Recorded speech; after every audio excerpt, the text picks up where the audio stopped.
So it's clear that we need new approaches to work. Our dependence on location isn't necessarily the best way to think about work. It worked for a long time after the post-industrial period, but now it's time to rethink it as we kind of transition into a more digital and service-based economy. I'm very lucky to work with some smart people, and I'm very lucky to work with a guy who told me that, Kavi, if you can change the workplace, you can change the world. Change is a very big thing, and as we're seeing today in many of the conversations, the ability to ignite change and start change can be very difficult. But if you can take one small space and make it slightly better, you are in effect changing the world, and that's why I've chosen to focus on the workplace. I'm going to talk to you today about a concept I call the remote work revolution. And the remote work revolution, from my belief, is the idea that talent is borderless and work is borderless. Most work in the service sector economy can be done from anywhere, if you have the right skills. If you want to travel and you want to work at the same time, which I know a lot of young people love to do, remote work is a viable solution to do both at the same time while earning a good income. If you want to raise a family and spend more time with your family or a loved one, or maybe you have to take care of someone who's ill in the family, remote work is a viable solution to that flexibility where you can be at the office sometimes or you can be by your loved ones. If you are bound by immigration, meaning you cannot leave your country, or you don't have the means to leave your country to go to a better one, remote work could be a viable solution to bring jobs to you. If you want to earn a better wage, and this is the section of my talk that I always say to the women who are out here, if you want to earn more because you know you deserve it, which I do as well, remote work is a viable solution to putting your talent in front of countries and companies that are hungry for what you have to offer. And that goes for challenges too. If you find that you've been depleted of the challenges in your local environment, again, there are many countries out there that need your thinking to help improve what's going on in their parts of the world. For companies, it's a huge opportunity. Not only does talent become available from everywhere, but it brings down certain costs in infrastructure, things like lease or rentals for office spaces, insurance premiums. Those are things that they can actually diversify because talent is so global. And lastly, governments. If you look at Australia as an example, we need more people to come to this country, but if we're going to make it hard for them in the time being, remote work is a potential way to bring in talent from India and Korea and China and Japan and have their brain trust come to this country to help us improve what we stand for as Australians as well. So I believe that remote work is important, but I don't believe everyone will choose to do it. However, the choice should always be there. There may come a time in your life where you realize you need the flexibility of remote work. And the idea here is that rather than us designing our lives around work, we're now designing work into our lives. If you want to go have that child and go beyond mat leave to try a whole new venture, to try a whole new passion, remote work could be that solution for you. So I believe there are three layers here that everyone has to take part in for it to actually function well. The first is individuals. How do we make individual people attractive as remote workers so they get hired? Two, how do we help companies become great places to work and to facilitate remote work? And three, how do we have governments initiate legislation or other types of kickstart initiatives that can encourage remote working? I'm going to start with individuals, and there are three things I believe that us as individuals can do to become great remote workers. And for all of you here today, I encourage you to think of these three qualities in your own lives and how you can improve them to become better workers, but also that when you're in an interview environment, push these three traits about yourself towards them, towards, I guess, the employer who's interviewing you. The first one is organizational skills. How organized are you?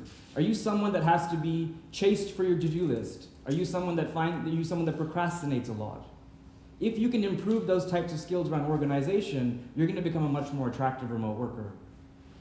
The second one is communication. How well do you speak to people? In fact, are you bilingual? Are you trilingual? How effectively do you communicate to get a task done, be it right now at school or maybe in your office job that you have at the moment? The better you are at communicating, again, the more attractive you will be as a remote worker. And lastly, process. What do you bring to the table to effectively organize and communicate with a team, with a group of students, to collaborate, or even to work autonomously? Because when you work remotely, you're going to be facing irregular hours. And that's going to mean communicating when you're available and when you're not available, and making sure that everything is organized and in place to get your work done, and so the rest of your team can get their work done. It's also going to mean a lot of autonomy. You're going to have independence to set your own schedule, but it's also going to be very lonely. You're not going to be seeing people for a long time. I work in a company with 26 people who are distributed across 10 countries. I actually just flew back yesterday from France after seeing them for our global offsite.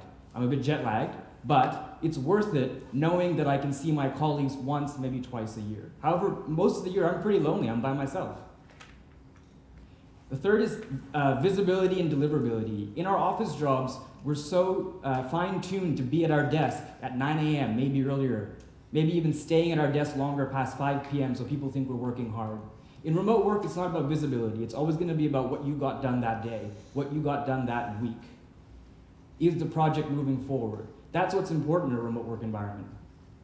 And lastly, how do you navigate very inconsistent workplace structures? I've worked on airport floors, I work at a desk in my house, I work at coffee shops, I'll work anywhere if there's stable Wi-Fi, but I didn't realize how difficult that would be after I left my cubicle. The more you can navigate these uncertainties around remote work, the more attractive you'll be to companies that are looking to hire you. So I'm going to take you to South Korea, where a very unique experiment is taking place. I don't know how many of you are familiar with South Korea, but it actually has one of the highest suicide rates in the world. And a big component of that is related to the way they work. They're overworked, they work really long hours, and they work in a very competitive environment. And the reason that happened is because the company went from war-torn poverty after the Korean War into incredible fast-paced economic growth and change, making them one of the kind of best examples of how you go from rags to riches. In that 70-year period, they grew as manufacturers. They literally are the biggest shipbuilders in the world, among the other things like TVs, cars, mobile phones. But as manufacturing declined, they continued to work in that very hard work ethic that was no longer possible in a service sector-based economy as they transitioned towards service sector-based economy. This is going to be my one bad joke, but the ship literally sailed on them.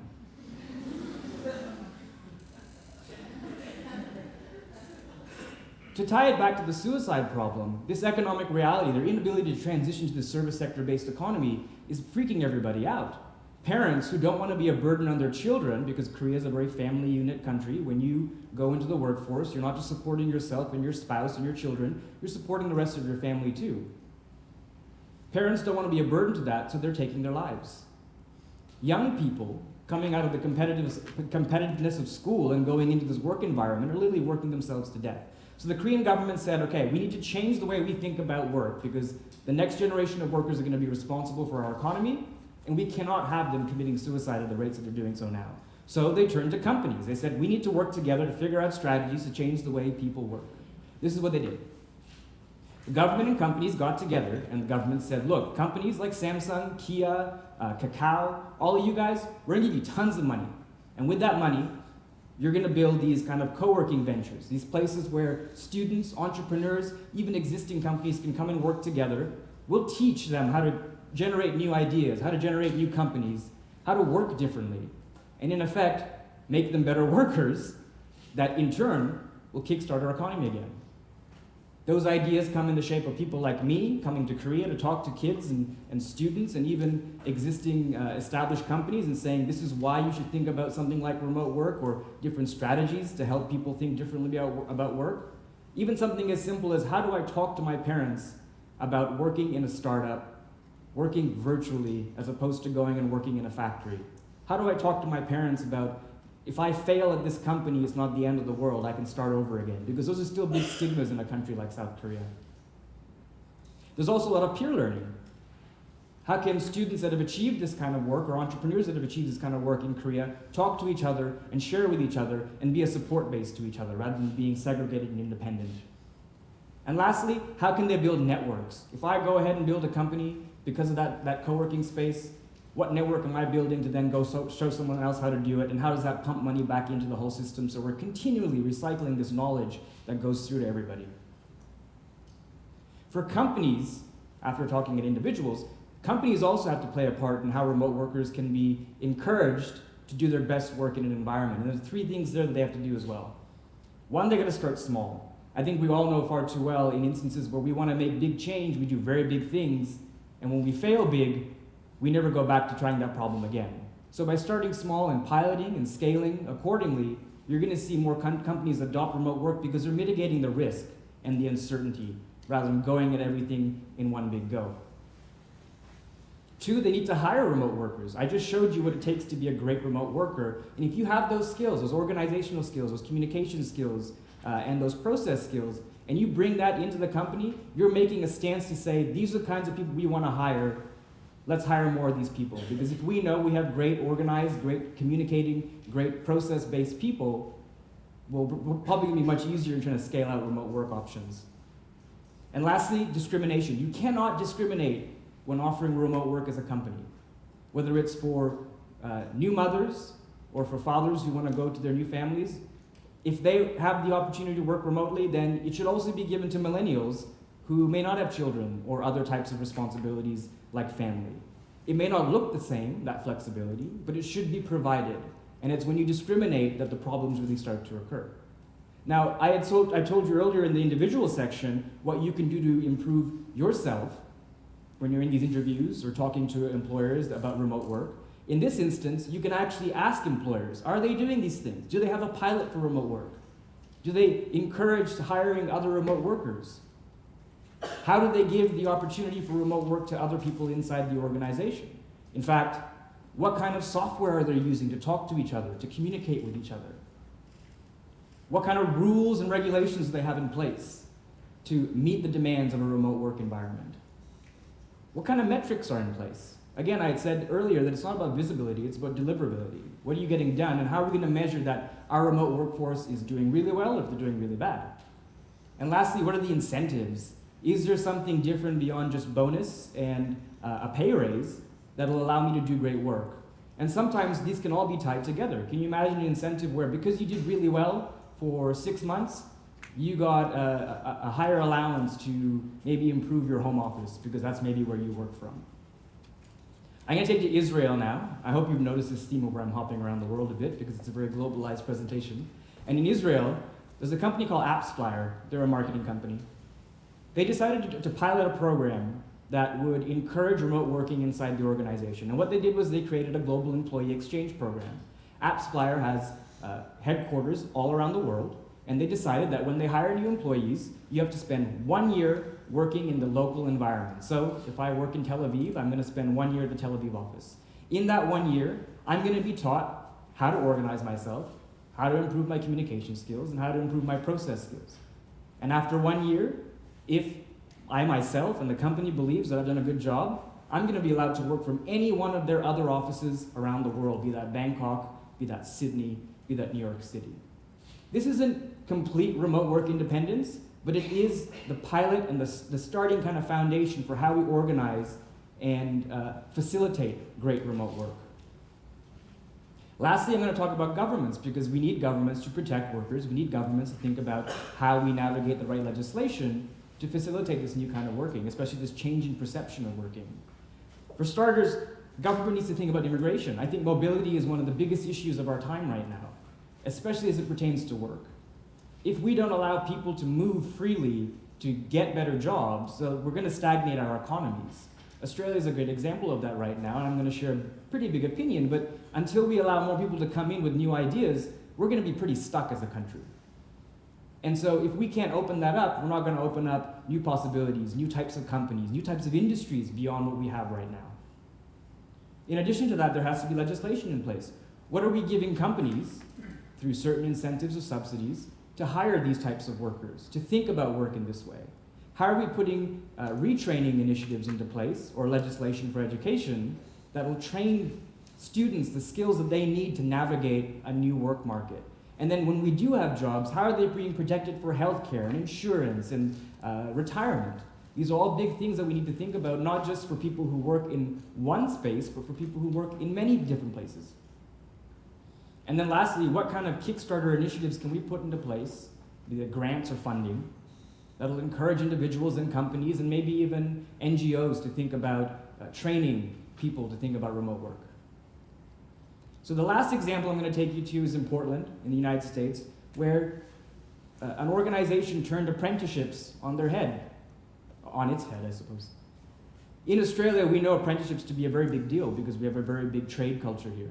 or a trainee culture. Plumbers, electricians, construction workers. Apprenticeships train you to know how to do the job, and they pay you pretty decently, and they ensure that you commit a certain amount of hours to relevant training. Internships, on the other hand, in the service sector, largely we don't really know if they work. Anecdotally, most people will tell you, well, yeah, they helped me, but for the large subset of people, it didn't really work. So this organization took the idea on its head and went to service-based industries and said, we're going to actually make internships apprenticeships by law in the tech community. And by doing that, we're going to make sure that companies bring in cohorts of apprenticeships, train them, pay them to work differently, to think differently about their jobs, and to prepare them for the realities of the new working dynamic. And if we train them well enough, we hope that they will stay in these companies, and these are big companies like Microsoft, Cisco. They're taking in these cohorts, and they're giving them these apprenticeships to actually train them in the job they're meant to do. And part of that is to show them how to work remotely. And even if they do leave, there's always this fear that if I train my employees too much, they'll leave. Well, if you train them too much and you treat them well, they'll probably stay. But at least if they do leave, they go back into the ecosystem of jobs that much stronger, that much more enriched, and those skills are transferable. Even if the job goes away, the skills are transferable. So the last thing I'm going to leave you with is this kind of statement. No other generation has the freedom to carve out its own lifestyle. I grew up in a time where I've had the freedom to choose where I want to work. I live in Australia today not because I work in Australia. I live here because I love living here. This is my country and I love it so much. My parents didn't have that choice.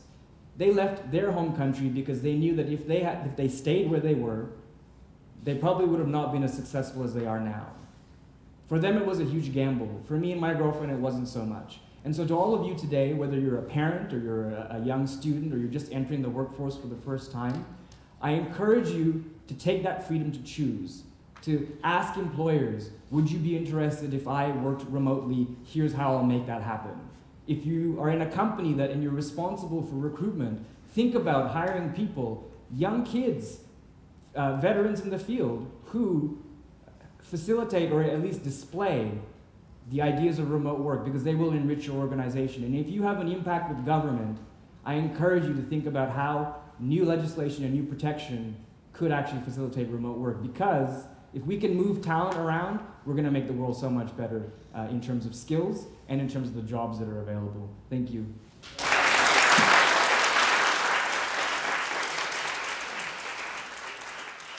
Thank you so much.